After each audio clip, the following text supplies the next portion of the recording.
Welcome to Opinion Havers. That's right, it's Tyler. A podcast for soft boys. Oh. That's right, Cody. That's what it feels like? Yes. This is what it's like every week for you? Cody, why am I hosting? I'll answer it. Don't say that. Cody might not even be... Oh, you spoke already. No.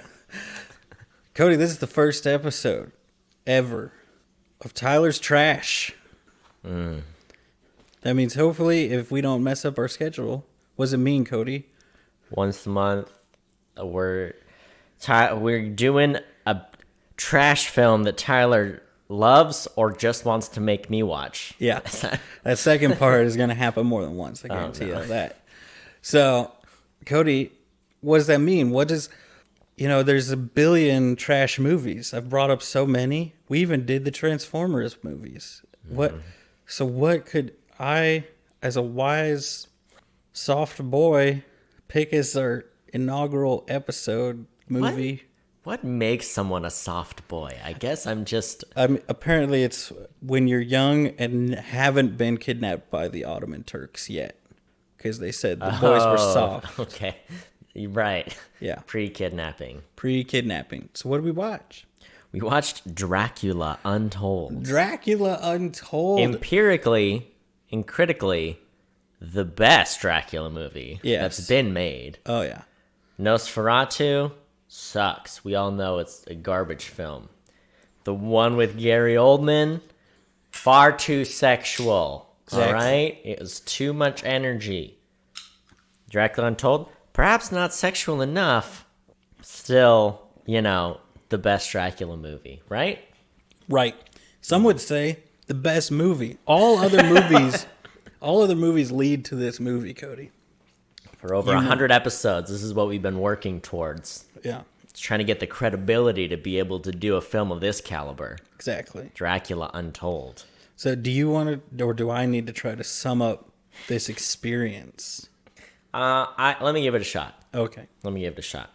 Forget everything you ever knew about Dracula, vampires, and vamps. Because we're diving into a Dracula, a new Dracula, a softer Dracula, a handsomer Dracula, and one that perhaps isn't the villain we all know him to be.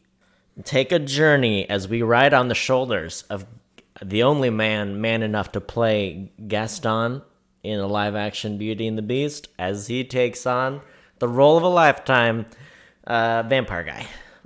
Vlad the Impaler, yes. Yes. Vlad the Impaler Dracula. I mean, I'd let him impale me. Yeah. There's one thing I learned from this movie. I think most girls would let him impale them. Mm-hmm. Yeah. Most. Not all. I'm surprised. Many men as well. Many men. Do you have thoughts? But you got thoughts on the movie? You want to hear my impressions of the movie? My first impressions? Yeah. My first take? Yeah. Bailey was mad at me. She was upset that I didn't think this movie was amazing. She was like, how? And when you said what we were watching, she said, finally, a good movie. Like, finally, we're watching, something good. So, I liked the movie. Yeah, you did. I didn't quite love it, but I did think it worked. Yeah. for as poor as the critic reviews of the movie were, and as bad as the reviews were, the movie works on a lot of levels. Yeah. For what it is, it didn't blow me away, but I was ready to be like slumped over my seat checking the clock. And honestly, I didn't hit that point until like an hour and 15 minutes in, when the movie was almost over. I was like, I liked it. I think it worked. I think it had more potential. I think there was more it could have accomplished, and for that I lament it. But the fact that it worked, I was impressed by it. Yeah. There you go. I will say many of the movies on my list for this show are movies that have no right being as good as they are and could have been one of the best movies ever made. Had it been edited better, or had the casting been like if they just a little bit bigger vision, if if it was just written slightly better, different cast. Okay, I see you. Like this one, I honestly think if you change his swarm of bats which is from the trailer, which is a very cool scene. But if you just changed that to be smoke, the movie as a whole would have probably reviewed better. Yeah, sure. So I love this movie. I've loved it forever. I've watched it so many. There have been times I woke up in the middle of the night and been like, "This is the time," and watched this movie. How many times would you reckon you've seen this movie? At least 20. Oh my goodness! Even like my favorite movies, I'd say Scott Pilgrim's my top 10, right? Yeah. I think I've seen that 14 times. Yeah. You tell me you've seen this more than I've seen my favorite movie. Yeah. So the movie I've seen the most, probably, though, is still Dumbo. Which, if you remember, when we recorded that podcast, I texted my mom, and she said, I've probably seen it 1,000 times, with no exaggeration. It's like your night movie, is that right? It was, for most of my childhood, playing all the time as I sat in front of the TV, watching it. What was it about Dumbo that... I liked elephants. You know? They were cool. Yeah. And there's Dumbo. Elephants are pretty cool. I thought the crows were funny. Going back and watching it, I think a lot of people who think that how they're like so wildly racist, they have not seen the movie in a long time. Not really. Yeah, I remember we talked about that on that episode. They're not like even a third as problematic as I think people estimate them to be. But we're talking about Dracula Untold, Cody. So is it time then? It's time, Cody. Come with me. Join hands with me. Morph into bats. A swarm of bats. Now, some movies are cowards and they have them turn into one bat. This one, no. They're like, turns into a swarm. A whole swarm. Conservation of matter and energy and such, right? Equals Correct. MC squared. That's right. Yeah. The radius is 2 times the diameter. Yeah. So. Close enough. So let's phase right into it, you know? Okay. I think my biggest problem with this movie, you mentioned casting in the intro, and I think my biggest problem with this movie, I only know so much. Okay, I'm only one man. I only know so much about nations and nations that are over 1,000 years old and what skin color people have. My thing was Luke Evans in this movie. Luke Evans is from the UK. I'm about 89% sure of that. He's probably British or Welsh, right? Correct. Yeah, I can find out exactly. So in this movie, he plays, at first, like, oh, he's Turkish. I'm like, wait, no, it's Dracula. He's Transylvanian. Now, Transylvania is Eastern Bloc. It's like East Europe. Yeah. Is that right? Mm-hmm. It's that, like, East Europe, Middle East kind of territory. Right. And then the Turks, and Turkey is also in that vibe, but maybe more towards, like, the Asia, Middle East part, right? Yes. Okay? The Turks. Like, 4 of the Turks were like, you look Turkish. And then everyone else is like, you are Scandinavian. What are you? Like, there were straight up Norwegian Vikings in this movie fighting for the Turk, like, as, like, the main Turkish dudes. Who are like, yeah, I'm the number 3 guy in the Turkish army. I have blonde Viking hair. I walked off the set of Vikings. I walked onto the set of this movie, and I just ran with it, right? What was that about? And I have an answer, what I think the movie would answer, but you tell me.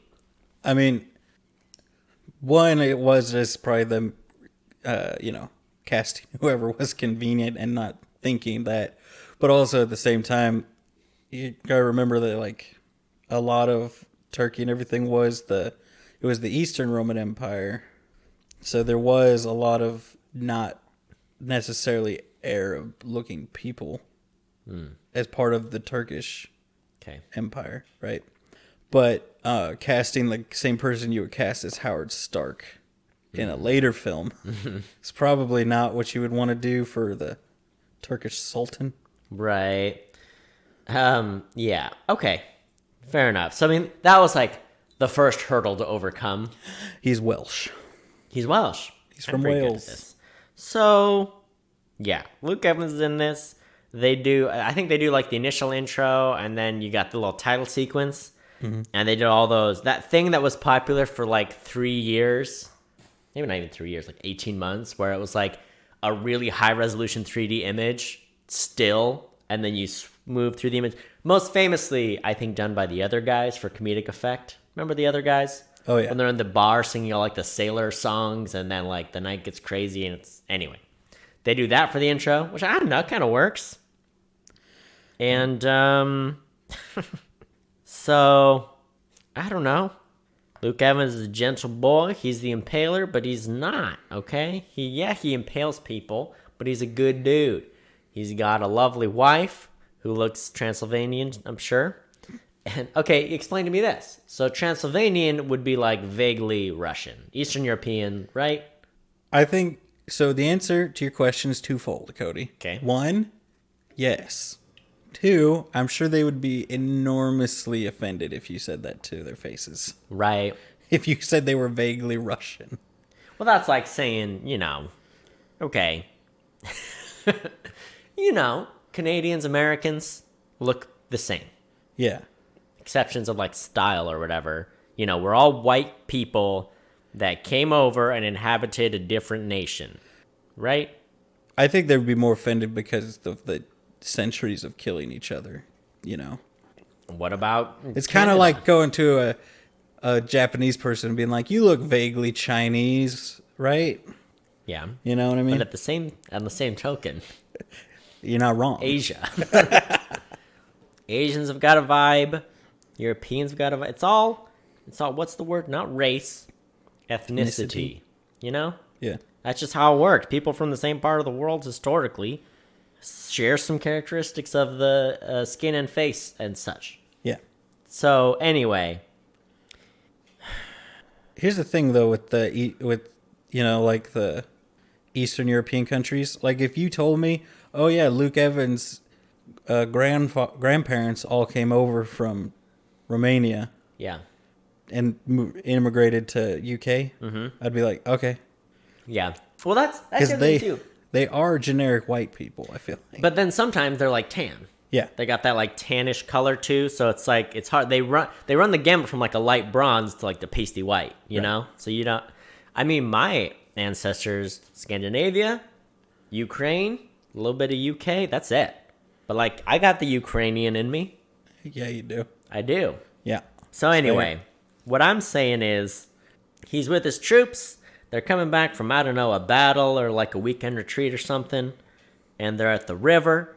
And they pull, is it like a Turkish guy or Turkish helmet or some Turkish whatever? Helmet. And he's like, looking at it, and he's like, it was washed downstream.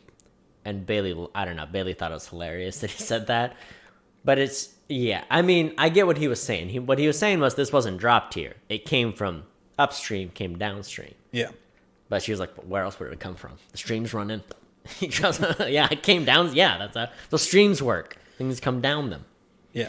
So what happened? They found some Turkish soldiers that got killed by some sort of a beast or something. Yeah. And they're like, oh no, they're going to blame it on us. And that's going to be bad for us. So he comes back to his castle. And then the Turks show up in a bit. And they're like, hey. Yeah. What's this about? You killing people? He's like, I didn't do nothing. They're like, that's fine. Give us 1,000 young soft boys. Yeah. We will take them for our army. Because Vlad the Impaler, in the movie, he was part of the Turkish army, and then he got to go back and do the thing. Yeah, he was a janissary. He was a gift. Like in Fargo season 4, it's like, hey, you take my son, and it's like a pact. It's I'm loyal to you. I'm a subservient to you, right? Yeah. See, here's the thing. The movie does the thing that I love that seems to make everyone else hate the movie, in that it kind of relies on you having some knowledge of history and explains some of those things. Yeah. Like, it relies on you being like, I know what janissaries are. Nobody knows what janissaries are unless you played Assassin's Creed Revelations or Age of Empires, or you just, history actually buff. paid attention in the history class. It's like, because that's janissaries were like the most feared army in the world for a long time, but they were taken as children and like brainwashed into being completely fearless ultimate soldiers. Kind of like Spartans, where it's like a hardcore warrior culture kind of thing, like raised to be. Yeah. And I grew to hate them in Assassin's Creed, and I would go into their base all the time, and I would kill them all. There's like 300 of them in there, and you just stand there and kill them. But they're the only thing that could kill you in the game because they're so fast. Yeah. No longer soft. They're strong boys. No longer soft. They've become hard boys. Now, here's the real thing about that scene, though. Not the number one guy that has the cool swords with no handle. You're just holding the blade of the sword. Not the other random dudes, but the guy that looks like a 17-year-old creeper. I hate him, and I would have cut him out of the movie completely, and I think the movie as a whole would have been better. Yeah. Is that the one that was just creeping on people, like doing the weird, creepy stare? He's doing this thing a lot, like he kind of swayed his head back and forth. The snaky head sway thingy. And he's like a foot taller than the rest of the Turks. And he's also the most blonde of the Turks. So he's that Viking guy I was talking about. Yeah, the super pale. With like the white, braided, like, I think, kind of like a mohawk where it's like short on the sides, but then the top's like braided back into a Viking-y thing. I think the guy you're thinking of, was he the one that had the... Because there were like two or three Viking-y guys. Was he the sword, the dual-wielding guy? I don't remember. Is that who you're thinking of? I think that's who you might be thinking of. There's a couple of them. Yeah, no. The guy that killed 2 vampires later in the film. Oh, yeah, what was that? Yeah. Anyway. Here's the thing about Luke Evans and I. We both like baths. Yeah. He slides right into that tub, a little eye candy for us, and you notice he's got scars on his back. He does that sexy shirt take off thing. Yeah. It's a pretty good time. I like baths. We're about to move. I'm gonna have a bath again. It's been over a year since I've lived in a house with a bath, and I'm excited about it. Luke Evans, me, same person. But did you ever take a bath in your old house? Oh, all the time. Oh. Yeah. After if I did played some sports and got, exhausted, if I felt very sick, or if it's real chilly outside and you just want to get a nice hot bath. Those are the 3 main times I'm taking baths. So I did I never took a bath when you were in the bathroom there. Yeah. So that may be why you're doubting my bathness. Yeah. But having lived without a bath for a year, I'm just ready for it.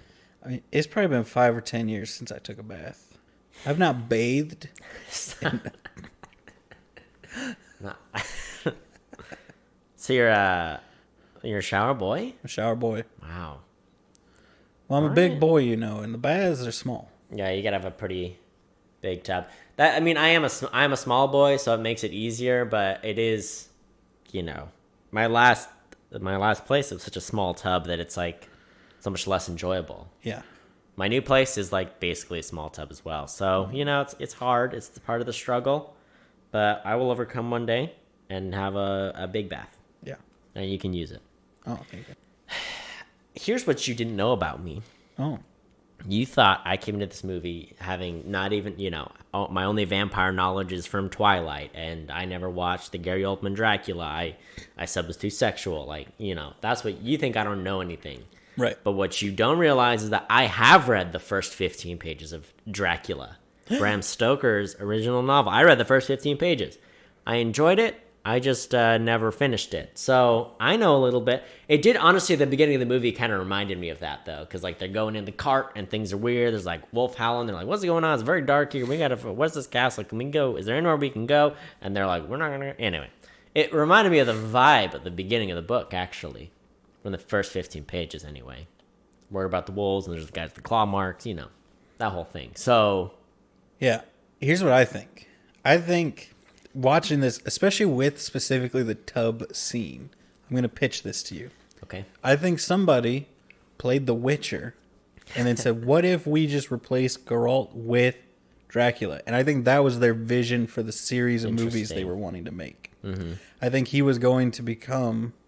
They wanted him to be almost like a monster hunter vampire. But he was Dracula, like the monster vampire that everybody hunted. Mm-hmm. But he was hunting the bad monsters. Interesting, yeah. Because the tub thing, the scars, so much of what he says is very Witcher-esque. Mm-hmm. So that's what... that hit me more this time than it has in the past. That's like what this feels like, is taking that kind of the source material, the historical and the Dracula stories, and combining them with The Witcher. Yeah. And I love it. Mm-hmm. And I'm so mad that this did so poorly, and movies like The Mummy and other like monster movies that have been made since have done better, when they're definitely worse movies. Yeah, they're doing worse with more resources too. That's the thing about it, right? We kind of talked about that. You know, the Mummy thing, they're like, hey, Tom Cruise, giant budget. And this one obviously is going to be a smaller budget. Luke Evans is less of a household name than Tom Cruise. The director, do you want to hear about the director for this movie? Yes. This is technically his only feature film. He directs commercials. Nice. So he's done commercials for Gatorade, Adidas, Guinness, so some really big like global brands. But he's and he's directed some other stuff that are like, it's shorts, or it's like one of those movies where it's like 5 short stories. But this is his only movie he's directed. I thought that was crazy. The guy directs commercials, gets one feature film, and just it didn't feel like, and not that he did a bad job directing it, but it's just they didn't give it the care and attention to make it be more successful than it could have been. Yeah, I mean, it wasn't. That's the thing, is people look back at this movie, right, and they think, oh, well, that was a flop. It wasn't. So the film cost $70 million to make, and it made $217 million. Yeah. So it made quite a bit of money. It's not bad at all. I think if this movie were to be made and come out today, it would have gotten like a sequel. Mm-hmm. But for some reason in 2014, they were like, cancel all the other plans. Yeah. Don't cast Luke Evans in anything for at least 2 years. Don't ever give Senior Gary Shore. I don't know why they called him Senior. That was weird, but they did. It's not me that made that call. So, I also have a question. Okay, right. So the Turks come in. They demand 1,000 soft boys. Yeah. And he's like, I might have to do it. Doesn't want to do it. So we go, he's going to go do his thing. He's going to try to plead and say, don't do it, whatever, blah, blah, blah. My question is, they keep calling him Prince. Mm-hmm. So who is the king? He is the prince. Yeah. He is married. He has a son. His father was abusive. Doesn't seem to be around at all. Who is the king? I don't think his father wasn't abusive, first off. His father gave him away, which was a common practice back then. They even mentioned that. But he didn't seem to have love or reverence for his father. No. And he also didn't seem to be around. So I think historically that region was ruled by princes and stuff, that there wasn't a king. So it was just kind of like, why are they called prince? That's what the rulers called. Okay, that's like if Joe Biden was the vice president. He was the vice president. Get out of here. If he was the vice president, and then he's like, his vice president, Kamala Harris is like assistant president. You're like, yeah. Why is there a vice? Just make him the if there's a prince, then why would you use the word prince if he's acting as the king? Don't call him a prince. Call him the czar. Call him the. Well, they probably didn't call him. Hold on, I'm not done with examples. Call him the maestro, senor. What? Use the superlative title, right? I'm not wrong.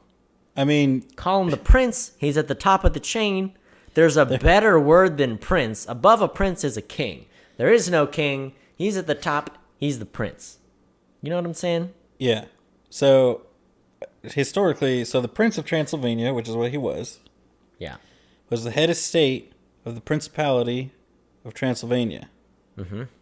So, okay, let's talk about the word principality. So you got king of a kingdom. So it's a principality, so the prince is the top thing? Yeah. Well, what? I think, here's what you get. What makes somebody an emperor? They got an empire. What makes an empire? I don't know. They have an emperor.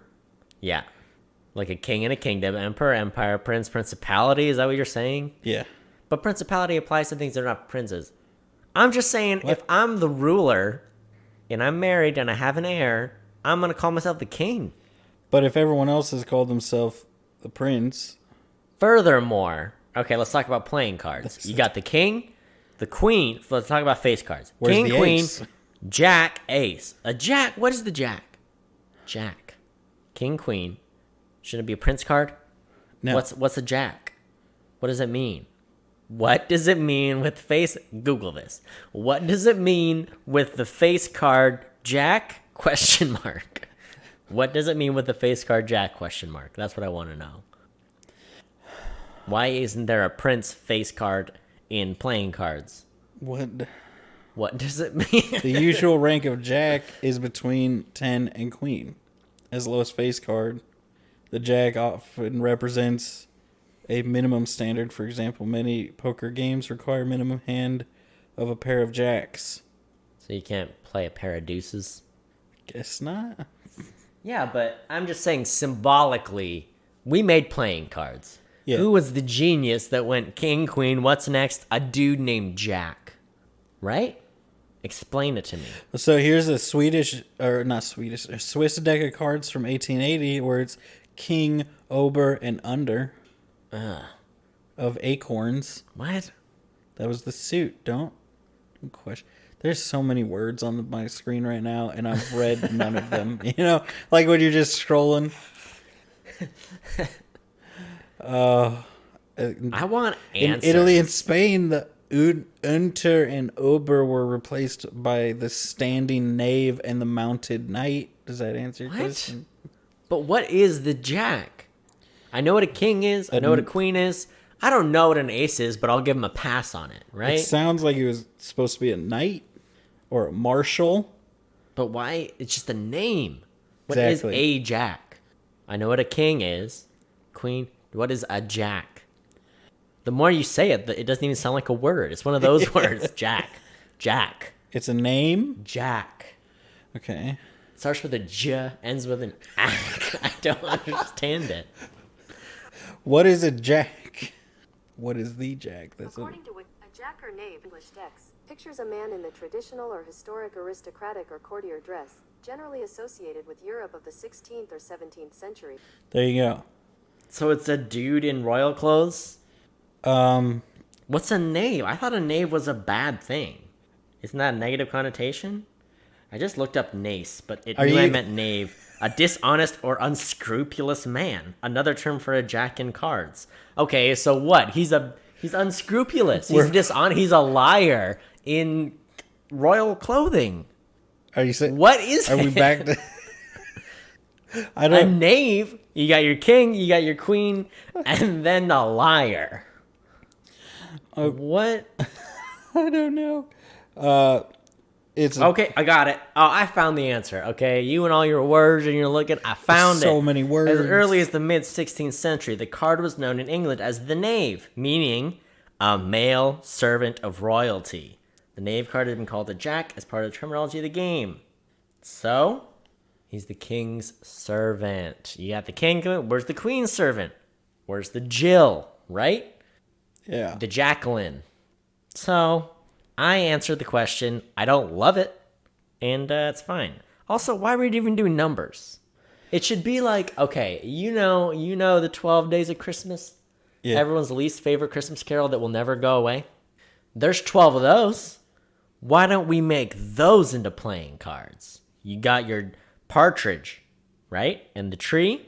Yeah. That's the one, which I guess would be the ace, probably. Okay? How many playing cards are there? 13? So we're missing one. It won't work. Bag it. Okay? It was a bad idea. I'm just saying, if there's going to be a cardinal ranking, king, queen, servant, then what? Is it king, the king's baker? And then what's below that? The blacksmith? And then what's below that? The sock maker, right? And then what's below you know what I'm saying? If we're going to do a cardinal ranking, then why not just do numbers? Why have face card? Why start with the numbers and then switch the system? I'm getting the sense that you're not nearly as outraged about me as... And there's 4 face cards. Okay, 3 have faces and the ace doesn't. So, I just think we need to rework the whole system. What'd you find? Now that You're speechless. Now that I've opened your mind to the conspiracy, I'm just you in don't awe. even know. Everything you knew was a lie. I mean, I'm just trying to find like a timeline to give you, but I mean, the short answer to answer your question, really, from the beginning, is why is he a prince? Because there was more than just him as princes of Transylvania. He was just one. That's Kinda why he had like in Japan, 7 people. In Japan, you had all these warring tribes. You had people over smaller areas. You may have had like a big emperor, but all these different clans have their samurai and they're fighting. So you got your leader of your area, but it's not like I'm the Roman emperor of everything. It's like, well, you're the ruler of this area, but they serve the Turks. Yeah. Now what you're getting at, because they've been conquered by the Turks, so he's not a king, but he is a prince, and he has his area, but the Turks are going to ask for his supple boys. Yeah. I don't know. Whatever. But he's over all of it. So there's But no maybe king. not. I don't know. Whatever. There's no king. There's never been a king. Why do you need a king? Then, okay, if he's not the king, then why isn't he the jack? Or the knave? He's not a servant to the king. He's the prince. Okay. He's like, I see your card game, and I'm not playing your game. I'm going to lock my armor in this monastery in the mountains, and I'm going to be a sweet boy. Now, let me bring it back to the movie here. This movie and its theme around Vlad the Impaler and depicting him not as just a bad person that enjoyed impaling people. There's a lot of back and forth. There's a lot of people who are like, oh, he's a bad person. And there's people who are like, you're stupid. That's propaganda.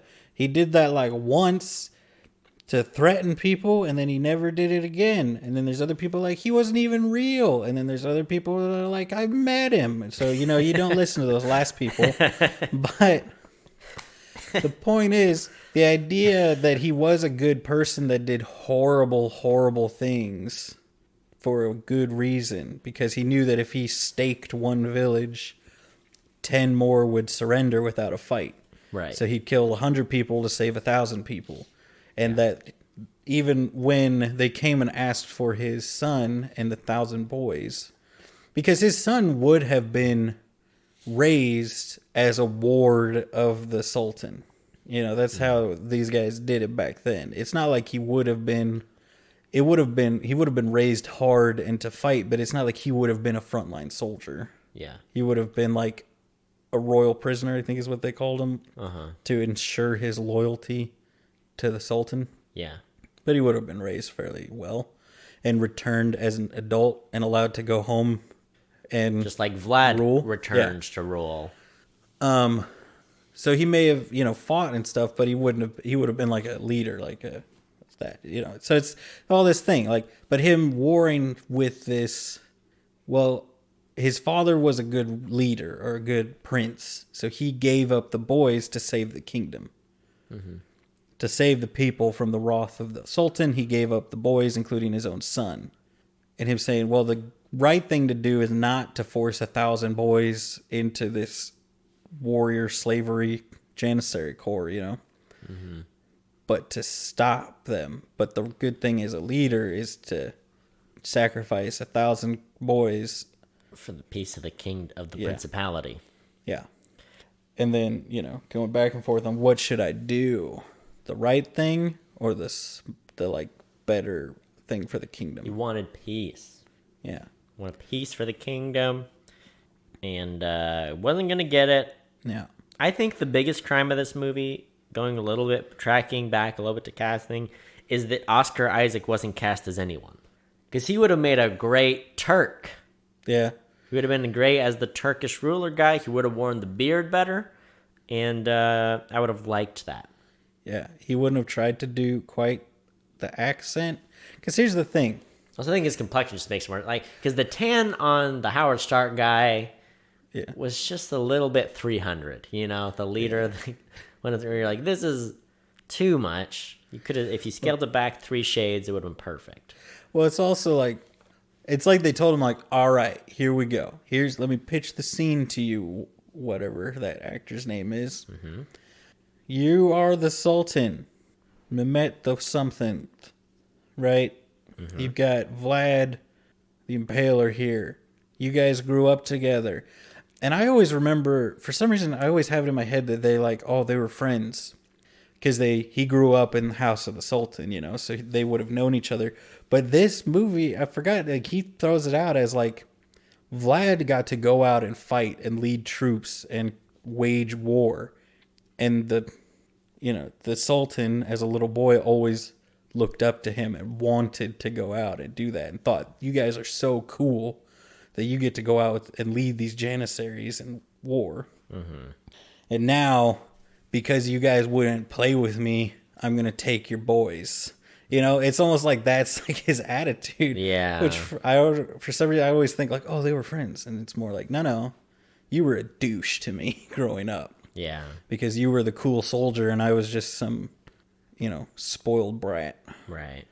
But, so anyway, so they tell him he's British, by the way. Dominic Cooper, the guy the guy we're talking about, he's British. So just, I don't know. But it's they're all right, here's Dracula. And then Luke Evans comes up and he's like, hello, in his very accent, but it's just Luke Evans' accent. And then he's like, got it. Hello, I'm here. I am the Sultan. And it's the director should have been stop. What are you doing? Yeah. No one else has an accent in this movie. Mm-hmm. The Turks you sent don't have an accent. None of the Transylvanians have an accent, except for the creepy dude. There's one other person doing an accent, and it is the creepy, roach-esque, little rat guy, right? Yeah. Why are you going so hard in a Russian accent when you're playing a Turk? It's a fair question. It bothers me every time that he's just going 110%. I know. I was not even into him as the villain. I was kind of just all right, let's get on. Let's do the vampire stuff because I'm not super concerned with the main. But, I was more concerned about the master vampire guy. I was like, yeah, let's do that. And sure, you can fight the Turkish army. I don't care about Dominic Cooper and his, his super spray on tan thing he's doing. If they had kept that leader of the because there was that one guy, right? The guy that first came to ask for the 1,000 boys, right? Yeah. And they pitched him as he was kind of the local guy, the local representative of the Sultan, and that he showed up to get the everything. If they had made him be the guy that you saw, you're feuding with him instead of just what you did kind of split it, right? Because you're okay, he's the one after the boys. You guys had that confrontation, and you're gonna confront with him too later, but then you're also against Dominic Cooper's character, have it be maybe Dominic Cooper's there. He goes to see him to say, hey, can you please call this off? We grew up together, you know. And then him say no. And then but the person leading that army into the valley would have been the other guy. Mm-hmm. I think it would have been better. Yeah. Because it would have focused it on one. Yeah, especially because the movie isn't long. It's a 90-minute in and out adventure. And so trying to deal with the politics of, who's the key, who am I focusing as the villain, it makes it's hard to, 90 minutes, you got to know what you're doing in and out. I have also, the more I watch it, the more I feel like the real villain of the movie, that I think if you made the movie, if you wanted to make this movie a genuinely great movie, which I don't really ever think that was their goal. Yeah. I think they were just trying to make a quick, cheap action movie. You would make it a little bit longer and make it to where there's still keep, there's the Sultan, he's come with his army, there's the local regent or whatever, he's a douche and you hate him, but the real villain is Vlad trying not to, the villain is Vlad the Impaler, versus Vlad the Prince. Mm-hmm. That's the real good guy, bad guy there. Yeah, because it's him striving not to put on that armor and become Vlad the Impaler again. Mm-hmm. And so then for the cheap quick movie, that is a little bit deeper. It's an internal struggle thing. It's not just a guy fighting a battle, and so that does. It does give the movie more dimension and makes it work a little bit more, I think. Yeah, because you even see him offer up himself in exchange. He's like, you take me, I'm worth 1,000 boys. Right. I am, people because the guys tell him, I know who you used to be. because they like mistranslate his name and they're like, "You're Vlad, son of the devil." Like that's the reputation he had in the Empire. And so he's like, I'm worth more than all this. Yeah, and that's part of the peace. That's why it's been so peaceful, right? Because no one's gonna mess with him. But then when it comes to the Turks being like, all right, now pay your devotion to us, and that sort of sparks the rest of the event and him seeking the rest of the events and him seeking more power. So he does, they do go up to the vampire's cave. A couple guys die. He just makes it out alive. Yeah. And that's his idea, right? He's like, you know what? If I can seek that power, then I can defeat those Turks and save my son, save the 1,000 boys, keep peace. So I did think it was an interesting premise, like that struggle. I thought it was interesting. They go back. So he returns to the mountain to go to the cave to seek out the vampire guy. And that was so funny because the first time they're like, "Hey, what's going on? Let's track what happened." We went in the cave and that was a bad idea. And then when he goes back, there's like lightning, it's dark, and he's like straight free climbing the rock face. I was like, is that how he got there the first? Didn't they like ride up on horses the first time or something? Well, they had to walk up the mountain, but it shows them very dramatic going up. It just cuts to them on a path right in front of the. And then instead, the second time he's like climbing right at like where the up to the path. I was like, yeah. Which I've always thought, like, I guess they could have climbed, but at the same time... Full armor free climbing up. Yeah, at the same time, like, you would have wanted to show at least them climbing a little bit the first time to get that. But it does look super cool with the storm and his cape flowing. With the 90 minutes, I think they had a few shots where like, we just got to go for the cool. It's got to look cool. We're just doing the cool thing. I'm not super worried about the continuity of this. But yeah, I just thought that was funny. If you look at this movie purely as... At all times, did they just do the coolest thing? Did they have the option of the better choice or the cooler choice? They always went with the cooler choice. Yeah. And I respect that.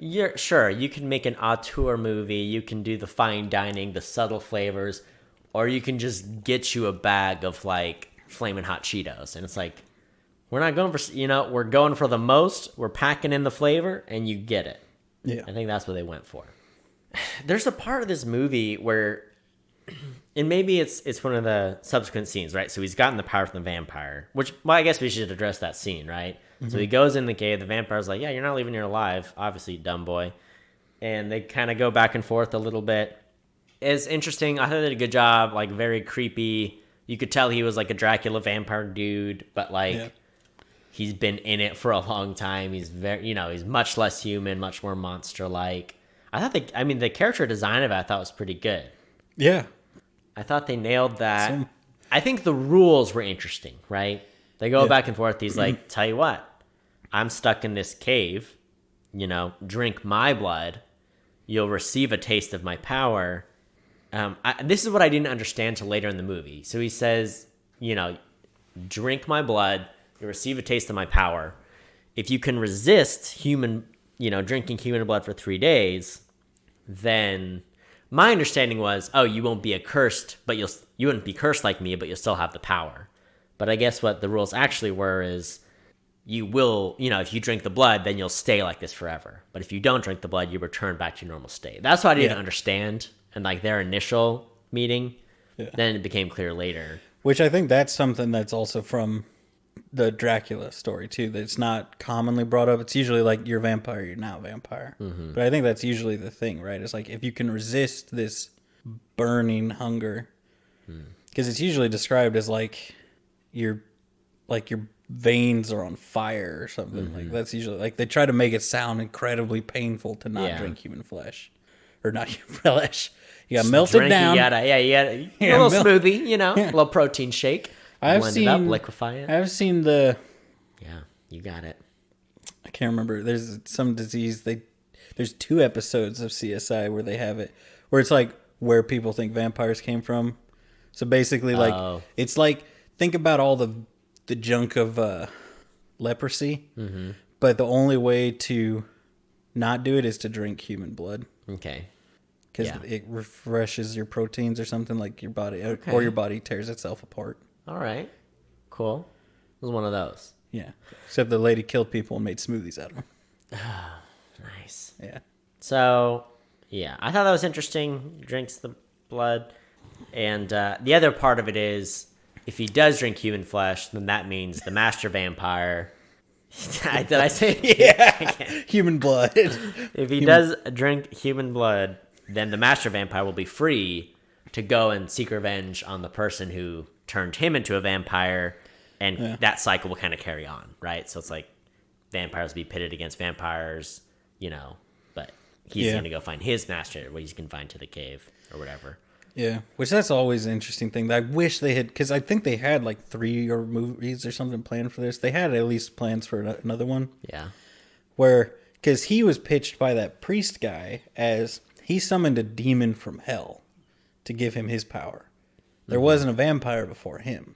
But then, like, you brought up the thing of like, well, what if that was just them saying he made a deal with another vampire? Yeah. I see you watching my hand. Yeah. It's moving as I talk. Yeah. Whipping around like that.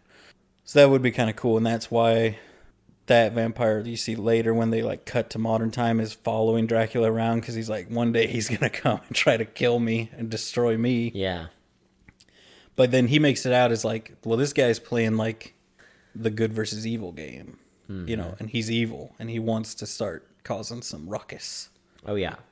And yeah, so we go on to the next scene, and Vlad has the super strength now. He's got that vampire strength. They go into a battle, and he's like not wearing any sleeves. Mm-hmm.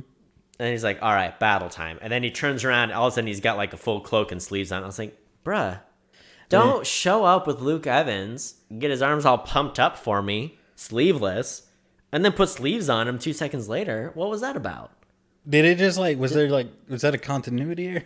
It was one of those things where like, oh, he got suited up for battle. We're like, Did he need to? Because it's not like he put on armor. He was like, I've got a sleevey cloak on. You're like, what? You got to have the cloak so he can whip it around. I'm just saying, if you're going for the eye candy thing, if you're going for the coolest thing, sleeveless buff man is cooler to me than man with cloak, Yeah. Yeah. That was one instance where I was like, you didn't go for the strong flavor, Yeah.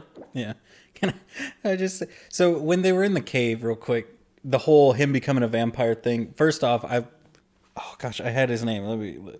Charles Dance is a treasure. Yeah. Oh yeah. In every movie, he's in Game Bad. of Thrones. He's in Mank. He's in Godzilla.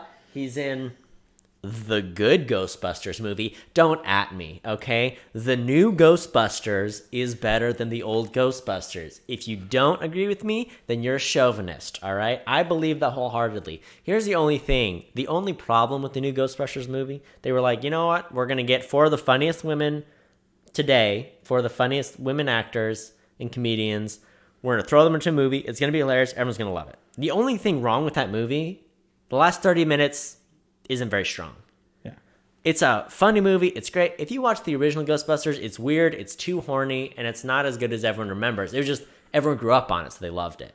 Yeah. I rewatched it. It's a fine movie, but it's not as good as you think it is. And then everyone saw the new one. They're like, the old one was better. It had dudes in it. You're like, well, no, the new one's funnier. It's better. I like it. Anyway, Charles Dance is in that one. Don't at me. Ghostbusters with Kate McKinnon, Kristen Wiig, Leslie Jones, Melissa McCarthy. You hear that cast? That's a win, all right? Yeah. That is a win. Yeah. It's a good movie. It's very funny. It's a little spooky. They nailed it. It just didn't finish strong. Yeah. The last 20 or 30 minutes were a little weaker. It wasn't even bad. It was just weaker than the first. You know what I'm saying? I know exactly what you're saying. Charles Dance is in it. We like Charles Dance. Yeah. So when he turns Luke Evans into a vampire, yeah, in my mind flashed the scene from What We Do in the Shadows, the film, not the show, where the guy's talking about Peter turning him into a vampire. Because they have one of the vampires is like old Nosferatu style vampire. And he's like, and this winged beast comes out, takes me to his castle and drains my blood, and then he feeds me his blood. And he's like, hovers over me. He's like, now you are a vampire. And that was Peter. And I just had this thought of like Luke Evans and Charles Dance in another movie. And they're like, yeah. And he's describing all this. And he's like, yeah. And that was Charles here. Yeah. And it's like, just the same kind of, for some reason, I was just like, oh gosh, it kind of killed the mood of that moment where he takes his skull and smashes it and fills it with his blood. And like, and now you die. And that's it, like, he just, every line he delivers is so cool. Yeah. Like when he's like, you think you're a monster, you have no idea. And that's another element to this too, right? We talked about the first Turk emissary guy, pretty good. The leader Turk guy that ends up being more the villain is okay, not very good. But then you have Charles Dance being amazing, and he's just teased as like, oh, he's gonna be he's gonna be in the next one. Then they never made it, like, why wasn't he just the villain in this one? Like, it just stinks that like you were setting something up. You had some good choices going on, but you never got to pay them off. Yeah. But I do like that I was saying that I thought the real struggle is supposed to be between Vlad the Impaler and Vlad the Prince, where it's son of the devil versus son of the dragon kind of thing. And because he does it, he drinks the blood, and then that guy goes out, and that's the first, right after that is like the first time he says he's Vlad, the son of the devil. Yeah. Like he introduces himself as like that. Like, so I thought that was kind of cool that there's so many of these little points that it's like, if it was better written or shot, like if they pitched it as not just a cheap action movie, would have stood out more. Of like, that guy's like the representation of him letting out the monster. Yeah. Because he let out the monster in him. For sure. I mean, and you talked about the writing. The guy who wrote it, the team that wrote it, also wrote like Power Rangers. So they weren't, I don't know. I wish they could have stepped this movie up and made it a 2-hour movie and given it a little bit more intensive writing. Not like a full Oscar run writing attempt, but they could have stepped it up 1 or 2 notches, I think, and gone for more. They had the foundation for that. Yeah. It's such a good movie that could have been a great movie. Yeah. Like, it could have been one of the ones that, like, people go out and bought it on, like, the Steelbook Blu-ray thing, and you still have it and they, like, re-release it in 4K. It could have been that level of movie. Right. But it's not, and that's disappointing. It is disappointing. So Vlad is now son of the devil. He comes out, and he is crushing people, right? He's got that super strength. I wrote to, like, get this man on the Chiefs, all right? We need an O-lineman. Like, get Luke Evans in here. He can power through anybody. That's what I thought. I was like, get this man in the NFL, all right? That's the force he's got. So... yeah, he does attack all the Turks there. Yeah. Oh, he rips right through them. They do, like, the sword thing. I was going to ask about this. The silver thing, isn't that a werewolf thing? It's like with all those supernatural creatures, all of them, pure silver's bad for them. Interesting. They don't like it. So he fights some people, the first night he fights a bunch of people off. And then, like, some sort of a Rastafarian bat fan pops in the forest and is like, he was the same guy who showed them to the helmet. I don't know if you remembered that. So he found the helmet and reported it. I didn't even connect that. Yeah, and he's like, I left it where I found it. Like, I didn't move this thing. Yeah. So... but yeah, he's like, worships vampires, basically. He's a vampire stan. Yeah. More of a vampire simp. Vampire simp. What else is he in? He looks so familiar.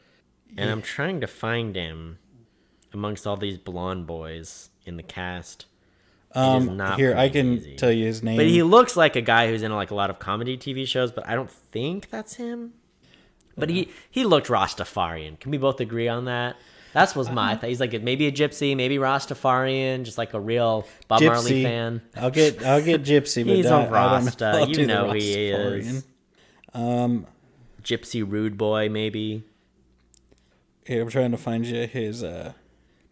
It's Skelgim. No. What? The Shkelgim. That the character or the actor? That's the character name. So if you like look at the list there. This is him? Might be. Is that him though? Yeah. I liked real quick, I just want to shout out the scene where they're like gonna do the trade. This is another part where I was like, oh, I think the person they took a lot of notes from, I think The Witcher had come out by this point, or the older games. The games were out. I mean, the books were definitely out. Yeah. But like because the scene where they're like at the tree and then he kills everybody is this thing that I think happens in every Witcher game. So the Witcher 3 came out after, but Witcher 2 had come out. But like, so he was gonna trade his son, gonna do the thing that the good ruler would do, and then they're right there, and he just turns to his son, and he's like, "Run to your mother," and then he just murks like a half a dozen dudes. Yeah, like that's nothing. pre-powers, right? That's pre-powers. Yeah. So that's, which is is so satisfying, because that's the guy, I think, the guy that he kills is the guy that says, "I know who you used to be." The guy that he pins up against a wall. And then he just kills him, and then he does the thing where he like plants the sword in the ground to like, and then the guy falls, drives on his neck through the neck, the sword through his neck. There we go. I got there. It's very cool. I get all flustered. Yeah. Because he just killed all these guys, and then one of the, like right after that, the old guy who, I love that he's supposed to be the old guy that's like, "I taught you things." When one, he left as a child, came back as an adult. Mm-hmm. So no one in Transylvania really taught him things. Yeah. And two, I'm pretty sure the guy is this, it's like they cast someone the same age as Luke Evans, and they're like, "We're going to give you a coat and you're going to walk with a limp. So you're the old guy." Oh gosh. Yeah. You know what I'm talking about? Yeah. The guy who, when he turns them all into vampires, went nuts immediately. He's like, "We're all vampires. We've won. Now we're going to kill your son." Oh, yeah. That guy. He's like, "You can't protect them all." And I'm like, I don't know. Maybe he can at this point. I don't know. Maybe he can. Also, you're the same age. You're not this old sage. That one drives me nuts. Yeah, no, that guy didn't know anything. You know who would have been better in that kind of a spot? Who? Was it Ian McShane? Is that the guy that? Probably. Because he's like, looks young enough where he can still do stuff, but he definitely looks older. Oh, yeah. The guy, he's in Deadwood. He's the dad in Hot Rod. He's in Pirates of the Caribbean, John Wick. Yeah, that guy. Like him, I would have probably cast someone like him. Yeah. In that role. Because if they're Yeah, like, well, later right. you got to be able to move and fight and stuff in this big scene, I think he born can in do it. 1942. Ian McShane was? Yeah. He's older than my parents. That's crazy. I realize how old he was. He's older than your grandparents. I mean, he's forever locked in for me in like 2008, 2009? Whenever Hot Rod came out. That's how old he is in my brain. So, Yeah. Well, yeah, the vampire thing is... I got a little lost in the plot, right? Because I told you I didn't realize. I was like, oh, he turns back to normal after 3 nights. And then I kind of got lost too when it was like, it's the last night. I was like, wait, is it? How many nights has it been? Like, I got a little lost in the weeds there, which is fine. You know, I struggle sometimes.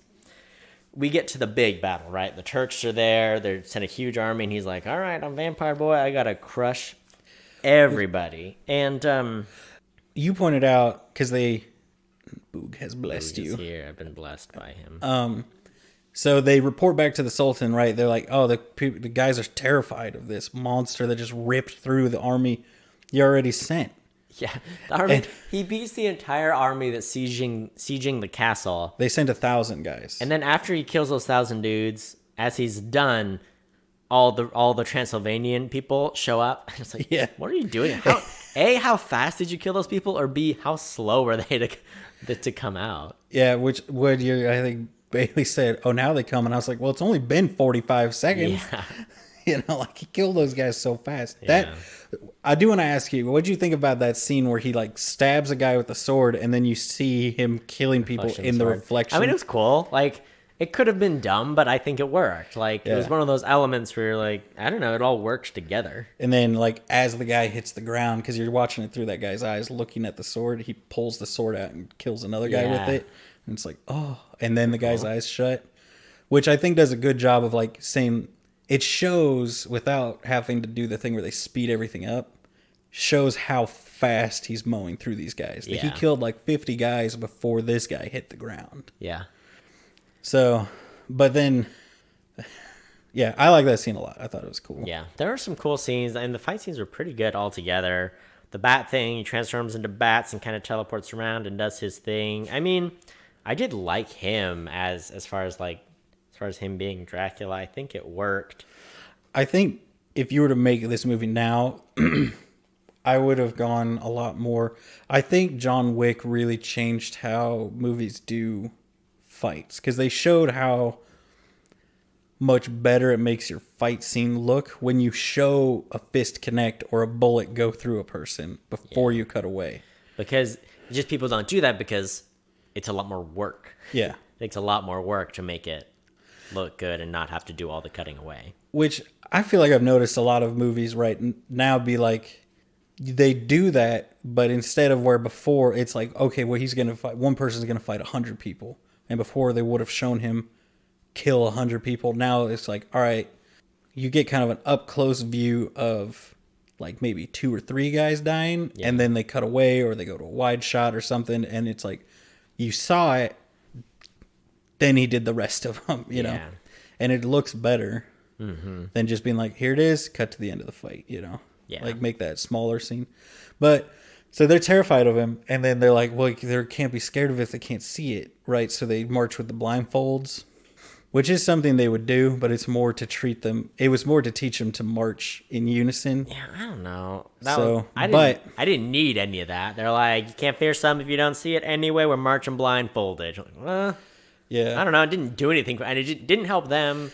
Didn't do anything for me personally. I was like, all right, yeah, you march blindfold. I don't care. Something I picked out this time that I haven't really thought of before, I think because you were calling that out, was so Vlad does the thing where he notices he's like, oh yeah, I can control bats and creatures of the night and stuff. Yeah. So like he does this bat swirling around the castle, which it seemed to me a lot more before. I've always been like, oh, it's him leading up to the punch where he punches the ground with the bat fist. Yeah. But this time I noticed where it seemed like he was like, you know, where he notices they're not stopping or they're not reacting to the bat swirling around the castle. Okay. And then he shifts to attacking. Because it didn't. Yeah, like I didn't notice that because it didn't do any payoff for me. But that makes sense. Like he was trying to be like, look, you guys are like coming to fight the son of the devil, and you see the bats, but because they're all blindfolded, they don't see that. Doesn't scare them. So he has to attack them. Yeah. So, yeah, big ol' fight. And, you know, they're like, the sun's literally about to come out. It's all over. Gimmicks up. He's going out, and he starts turning people into vampires. Yeah. Well, so they send like a little unit up to sneak into the castle, and they take his son and kill his wife, like throw her off the edge of the tower that they're on. And no guardrails whatsoever on that tower. Whose idea? Like, it's not up to OSHA standards. It's not up to code. I don't understand what they were thinking. I mean, now it's got a guardrail. But so dogs fighting in the hallway or something. Oh yeah. But so like then he tries to catch her as she's falling, and he can't quite get there. So he stops. That like shuts him down. You know. Yeah. Which he says earlier, he says, I'll fight. She says, I'll fight to you, beside you until death or something like that. And then he says, your death would end my fight. So he's sitting there cradling her. Then that allows them to get into the monastery and kill everybody. Yeah. And then she's like, well, that's something I didn't understand. Is that, so she's falling. We don't see her hit the ground. We see that he was rushing to catch her using his flying bat thing. I was just confused because I was like, they didn't show her. She looks like she's dying. Yeah. So I was like, okay, she must have hit the ground. Except she probably would have just instantly died from that height. So I was like, oh, did he save her? Or was it just like she was going to die anyway, and so she asked her? Or is it like, oh, I'm not dead, but you should take my blood anyway and just save the kingdom? That's what I was like, you didn't. Is she dead? Is she not dead? What exactly is she ending her life? Is her life ending anyway? That's what I didn't get. So here's what I think. I think she was dying.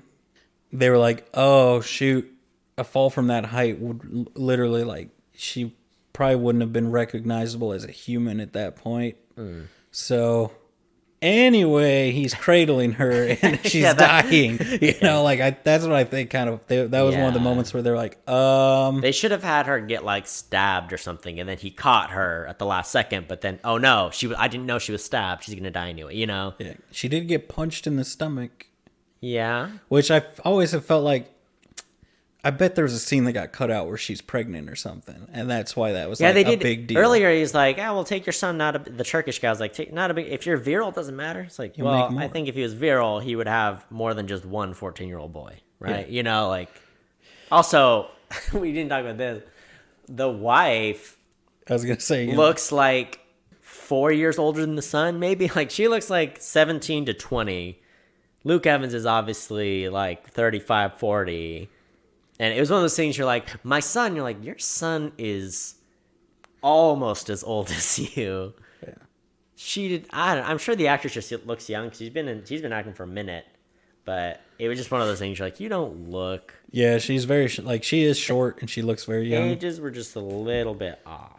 Yeah, it was also like they cast a kid that, like you said, looked like he's, early teens when he's maybe supposed to be like a small child. Because that's the thing is they would have wanted. You've been blessed by Boog. Boog. He's here. He's on you now. Boog has blessed me.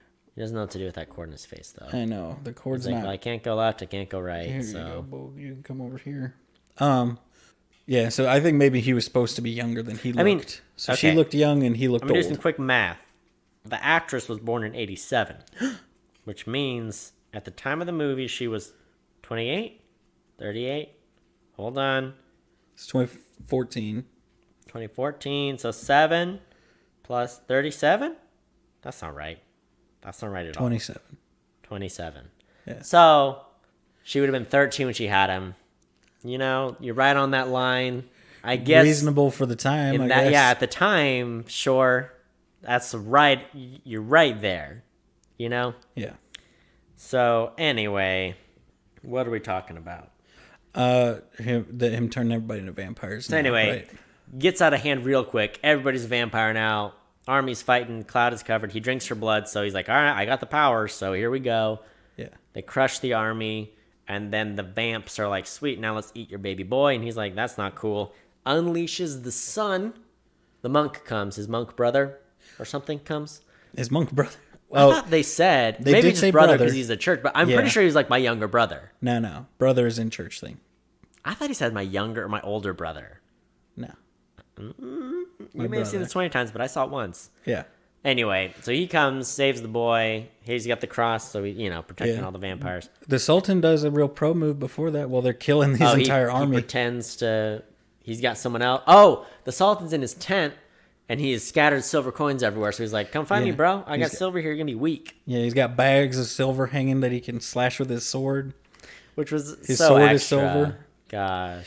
Wait, yeah. So it's like, what I always think is like, okay, so you obviously know the rules of the vampire. You have looked into this. So you knew that you were going to lose tens of thousands of soldiers against Right. one vampire. If there was only one. Yeah. And you still were like, and his whole thing is like, the whole reason he's not like taking up Vlad on his offer to come and fight for him is that he needs soldiers. So he's like, I know what I'll do. Spend 101,000 soldiers Yeah. to get 1,000 boys because I'm low on troops. Yeah. I mean, that's the thing too. Is if he'd wait a little longer, Luke Evans would have ran out of power. But he didn't know that. He didn't know that, but I'm just saying he went balls deep in 3 days. He's Yeah. like, you killed 10 guys? Pff, no big deal. How about 1,000 guys? You killed them. All right. Hundo, 100,000 guys. They're all here. I don't know. He went so hard on him. Yeah. Yeah, I don't know. But So, anyway, Luke Evans still comes out on top. I forget how he did it, though. Good Yeah. for him. He unleashes the sun, so all the vampires, including himself, they all die. yeah, he stakes a guy. He does that. He stakes the douche, the old man. Oh, yeah, the vampire. Yeah, Old man. who's the one who's like, we're going to eat your son now. Yeah. He's like, yeah, because once your son's gone, then you'll be not distracted and we can be an evil army of death. And he's like, no. Yeah. So, but that was cool because like it shows how much more powerful he was. Because the guy said you get a taste of the power. Yeah. You only get the full powers after you. Drink the blood. So like then he Drink gets the the power. Like he flesh. brings in, like you said, those storm clouds to black out the sun so that they can fight him. And then Pretty cool. yeah, kills them all. But he doesn't die, just them. Yeah, that was a twist I didn't see coming. I didn't see him killing everyone, including himself, which is cool. But then the Rastafarian vamp simp comes, and he gives him some blood so that he revives. I was like, that's how you do it. Yeah. I didn't see that coming. Did you notice when he finally drank the wife's blood? And the original vampire was able to come out of his cave? Did you notice his like features start to turn more human? So he started to go from that monster to more human. That was something I didn't catch the first time I remember watching it. Just because it's very subtle. Yeah. Like, just color comes back and wrinkles go away. Yeah, that was interesting. And then we like fast forward into the future. Oh yeah. And let me tell you, this is weird because we go into the future. It's like modern day. Luke Evans is there, and he's like sees a girl that looks remarkably like his his old wife from death who died so long ago. Yeah. So is the thing that she was reincarnated? Yeah, I think so. One of the quotes, right, is a poem. Mm-hmm. If I can pull it up here, where it's why think separately of this life and the next when one is born from the last, and so that's like the theme there with them. Like, so her soul was born again, and he was here to woo her. And let me tell you, when that happened, when he came and he like said a little quote, or whatever, went to like woo her, Bailey squealed. She was so excited about it. Luke Evans is a hot man, as we all know. Of course. He is like, I've always described him as, dollar store Orlando Bloom. Orlando Bloom is dime store Orlando Bloom. So he's like Orlando Bloom, but better and more manly and thicker. Yeah. He has better hair. He has a better beard. He has a thicker body. He sings. He sings.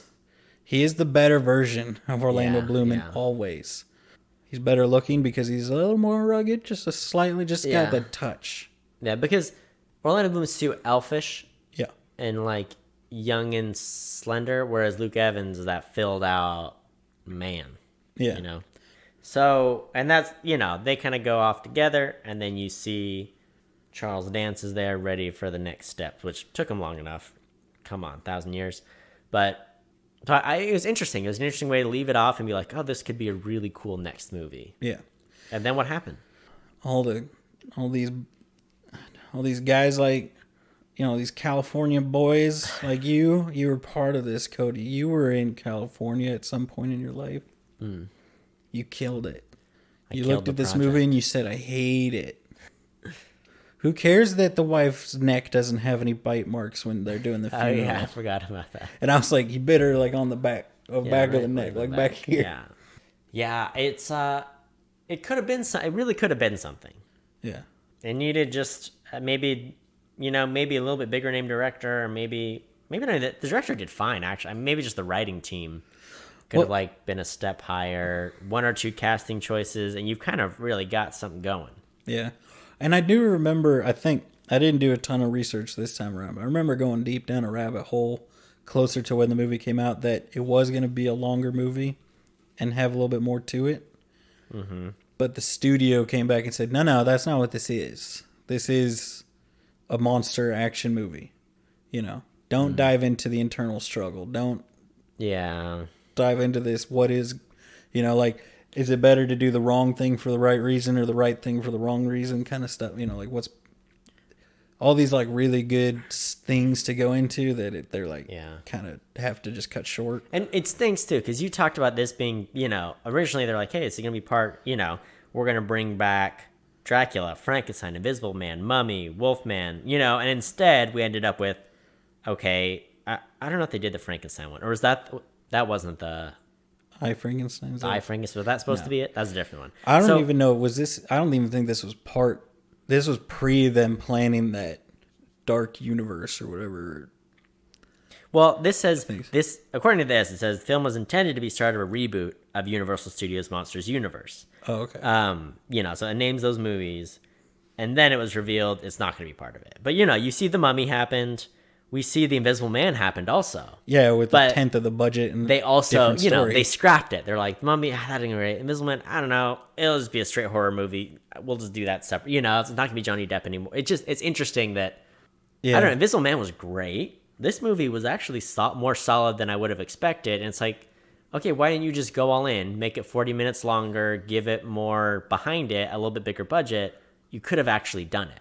Which I think I said when we were talking, I think when we did The Invisible Man, I pointed out that everybody says, well, Marvel did this with the MCU, right? And I think the reason all these other universes, like we see DC struggling, we see this like monster universe struggling real hard, is because there isn't that Kevin Feige there to push it, to say. Isn't someone who, they need to get a nerd who loves those Universal monster movies, and it's like, how can we do it in a modern way? And I want to be the mastermind of it. Yeah. And there just isn't that person. Yeah, there's no one saying, like, if you want, look, I'll put up half the budget or something, like, that's what they need. And I think one day, you'll probably get that. Someone coming up and saying, look, I think this can win. I think you got some real winners here. Mm-hmm. It's just hard because... Just do it. It's just... Yeah. I mean, these movies haven't been staples for so long. And even, they did a Wolfman movie in, like, the 2000s or 2010-ish. And that, like, they're like, oh, it's going to be the best effects. We got... It's not Josh Brolin, but someone like that to do it. And it was just like, it was Yeah. And I don't think it has, like, the history where, like, at least the Marvel... It's like the comic books are beloved. It's got the whole universe of it. Yeah. It's not recent enough. There isn't, so, you can reboot something that's 20 or 30 years old. It's like, oh, the people that grew up with it, they've got kids, they've got, that are into it. Yeah. And it works on those levels. Whereas with this, it's like, okay, well, the people that were into these movies in the 30s and 40s, like that generation isn't here with children that you can tie it together and make it a thing, Yeah. But you also got to remember, like, most people didn't know who Iron Man was when those movies came out. And Marvel made them make 3 before they were like, all right, we'll start. Well, you can have another one. You can have another superhero.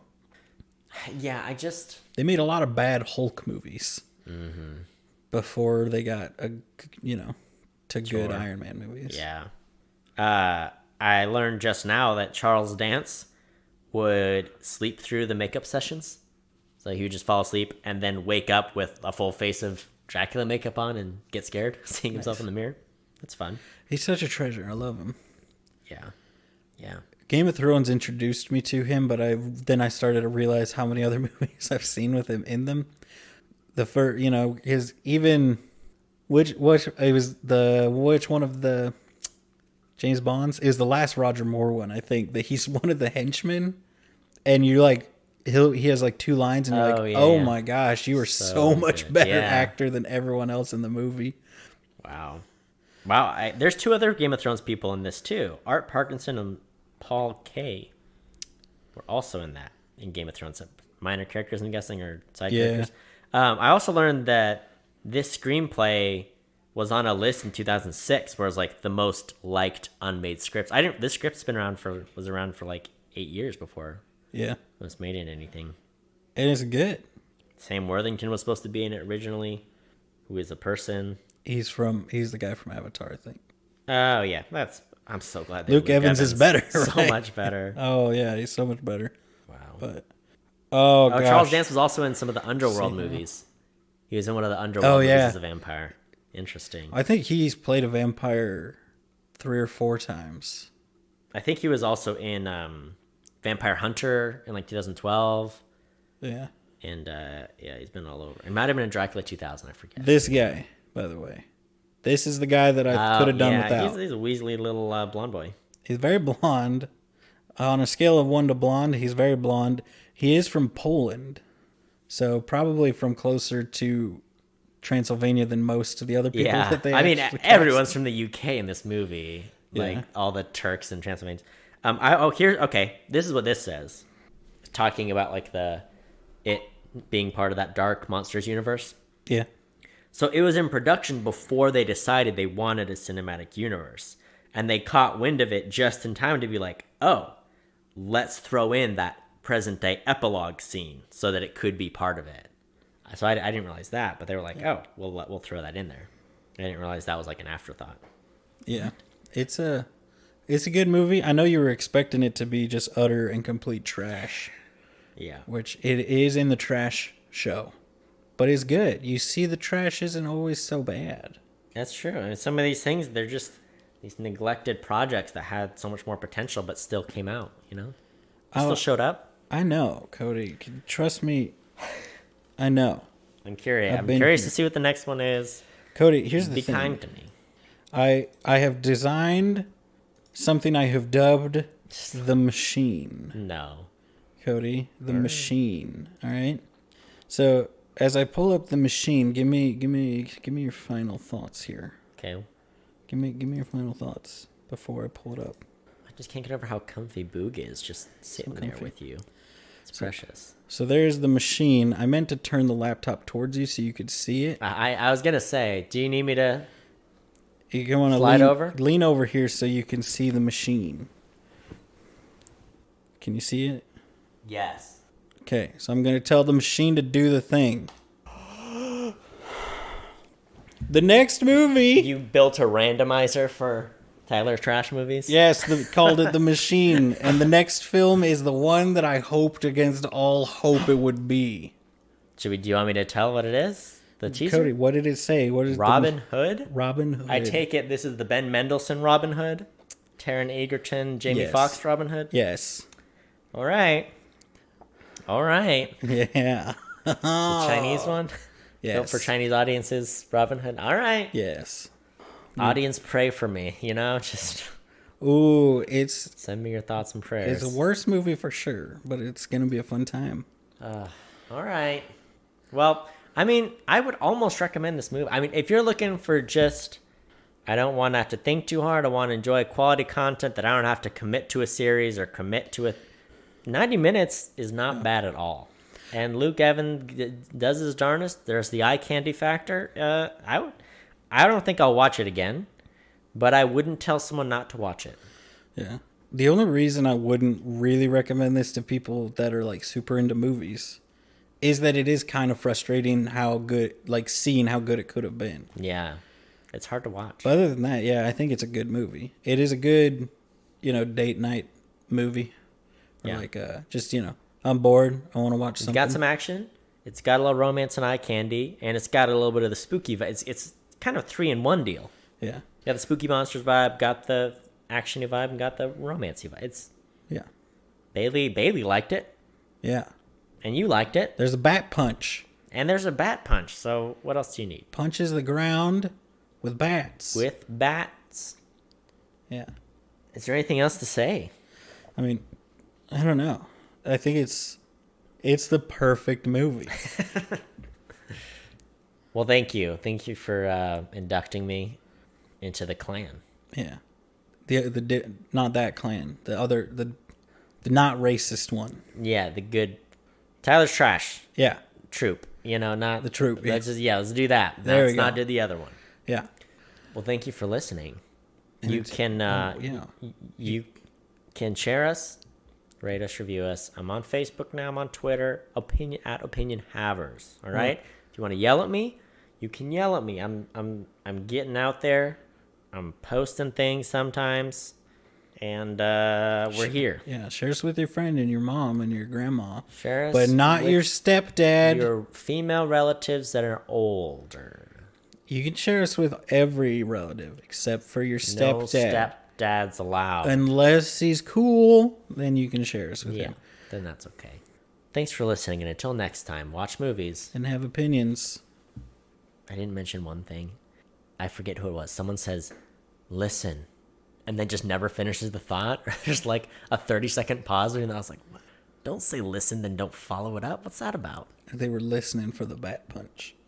He also runs his finger through the people, but that's less cool than the punch. Yeah, no. Because he also punches and breaks the... Anyway, yeah, I should probably end the podcast there.